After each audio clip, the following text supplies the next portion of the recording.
Part 2. So Tuesday came about and I obviously was not any better.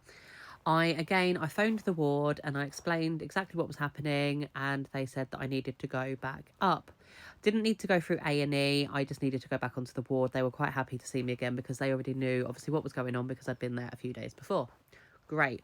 Got there, was seen by a few different members of staff. And I must say, the women on that ward are absolutely incredible. Like the nurses, the doctors, they are amazing. They sort of went through everything and they sort of decided that they think that what was happening was that the cyst, because it's so close to my bowel, was sort of laying on my bowel, triggering all of the nerves around that area because of the weight of it and things. And obviously, again, they just wanted to get the pain and the sickness under control.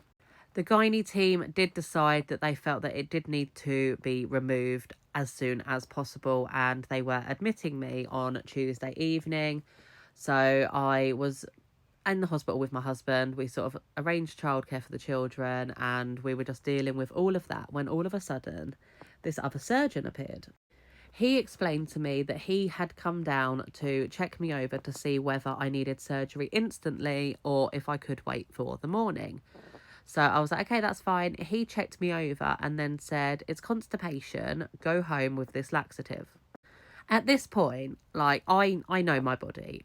I know that I wasn't constipated, but I got myself into a bit of a state. I could not stop crying. At that point, I said to my husband, Edward, just take me home. Just get me home. I need to get home now because I was so upset. I'd kind of got myself a bit psyched up that I was going to be having surgery, kind of getting stressed and anxious about that, obviously knowing that this is a really serious problem. For this doctor to just appear from nowhere, he was not a gynae. I don't think he actually even told me his name, to be honest, but I do know his name now. For him to turn around and tell me I was constipated and that's what was causing the problem, which again, like I say, I knew that was not the issue. So I reluctantly came home. Wednesday was my nephew's birthday, so I grinned and bared the day. I didn't want to make the day about me. That day was about my nephew who was turning 5. I went to my mum's house for the day, and I think the whole family knew I was not right, but I rode it through. I grinned, I smiled, I celebrated. But again, I knew in myself there was something quite seriously wrong with me. So yeah, Thursday. Let's talk Thursday. Come back for part 3.